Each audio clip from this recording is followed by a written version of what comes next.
पहले सीएसके घर में हारी और अब राजस्थान से गुवाहाटी में हारी, लेकिन हार यूं ही नहीं होती है। हार के लिए कोई कसूरवार होता है, कोई जिम्मेदार होता है। हमें लगा कि वो 5 वजह जो सीएसके की हार के जिम्मेदार है वो आपको बताते हैं।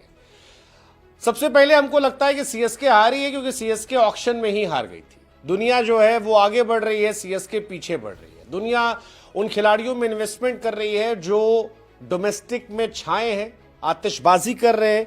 तो सीएसके जो है उन खिलाड़ियों में जा रही है जो एक जमाने में ठीक ठाक खेलते थे और फिर गायब से हो गए हैं, जिनका पीक शायद निकल चुका है। ऑक्शन में सिवाय नूर अहमद के मुझे कोई ऐसा खिलाड़ी नजर नहीं आता जिस पर सीएसके ने दांव लगाया हो और वो बड़ा खतरनाक हो। 18 करोड़ में जडेजा खरीदे गए, 9 साढ़े 9 करोड़ में अश्विन खरीदे गए, राहुल त्रिपाठी को खरीदा, दीपक हुड्डा को खरीदा। इनके भरोसे मैच जीतोगे आप। राहुल त्रिपाठी, दीपक हुड्डा, विजय शंकर, पीक अश्विन जा चुका है, पीक जडेजा जा चुका है, पीक धोनी जा चुका है। और अगर आप नॉस्टैल्जिया में रहकर टीम बनाओगे तो भावनात्मक तौर पर हो सकता है वो टीम अच्छी लगे, लेकिन ग्राउंड पर वो नहीं आएगी। और यही हुआ इनके साथ, खत्म हो गया मामला। दूसरी कहानी मिडिल ऑर्डर की है। मिडिल ऑर्डर खुद कह रहे थे आपके कप्तान ऋतुराज गायकवाड़ की भैया एक जमाना था जब रहाणे खेलते थे, जब आपके रायडू खेलते थे, वो मारते थे, ऊपर वॉटसन चलाते थे। अब है ही नहीं लोग यार, तो क्या होगा? नतीजा क्या रहा? हसरंगा, आर्चर, संदीप, इन सब ने टहला दिया, रुला दिया। अब बेचारे ऋतुराज समझ ही नहीं पा रहे कि ओपन करें या मिडिल ऑर्डर जाए। और सीएसके की बैटिंग ओवरली डिपेंडेंट हो गई ऋतुराज गायकवाड़ पे। ऋतुराज 2021 से खींच रहे हैं, 2 आईपीएल जिताया भी, लेकिन एक कहते ना अकेला चना बाहर नहीं फोड़ता, वही वाली कहानी है। सीएसके का मिडिल ऑर्डर दुबे और ऋतुराज को छोड़ दे तो कोई है ही नहीं जो मार सकता है। मतलब विजय शंकर, दीपक हुड्डा कोई मतलब नहीं बन रहा। जडेजा तेज खेलने वालों में से नहीं, सिंगल डबल खेल लो ठीक है। और धोनी पीक निकल चुका है, तो फिर 180 200 नहीं चेज होने वाले अगर ये रहने वाला है तो। अब या तो शिवम दुबे चल जाए किसी दिन, वो कहानी अलग, अदरवाइज ये खत्म है। दूसरा, मैच विनर प्लेयर नहीं है। मतलब खलील और नूर गेंदबाजी में है, ऋतुराज और रचिन बल्लेबाजी में।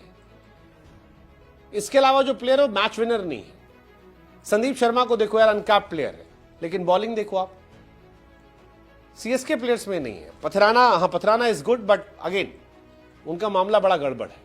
और उसका नतीजा देखो आप, 3 ओवर में 5 रन बनाए हैं इन लोगों ने। 3 ओवर में अगर आप 5 रन बनाओगे तो आप कहां से जीतोगे? ना आपका टॉप ऑर्डर ऐसा है जैसा विल जैक्स हो गया या अभिषेक ट्रेविस हेड हो गया, और ना आपका लोअर फिनिशर धोनी, अश्विन, जडेजा ये फिनिशर है आपके। ऑक्शन में खत्म हो गए भाई साहब। तीसरा रीजन जो मुझे लगता है वो था कि आज राजस्थान में जीतने की भूख ज्यादा थी। इनकी भूख नहीं, जीतने की भूख भी नहीं थी इतनी। राजस्थान को देखो, वो प्लानिंग के साथ आए थे।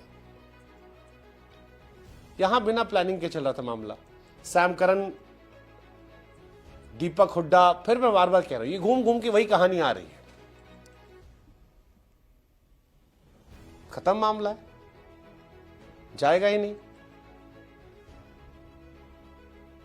Jofra Archer, Hasaranga, super king जो बॉलिंग की यार वो भी अनमैचेबल था हार के लिए। जोफ्रा आर्चर इस मैच में तबाही थे। पिछले मैच में 76 गए थे, इस मैच में 2 ओवर 3 गेंद में अगर आप देखोगे तो बिल्कुल रन नहीं दिया उसने। 2 ओवर में 1 रन था, 12 में से 11 डॉट बॉल थे। रचिन रविंद्र को हवा नहीं लगी और वहीं से मैच पलट गया था, 3 ओवर 5 रन। और सीएसके का इतिहास, जब तक ऊपर से रन नहीं बनते वो नहीं चलते, और ऊपर से बने नहीं, खत्म हो गए।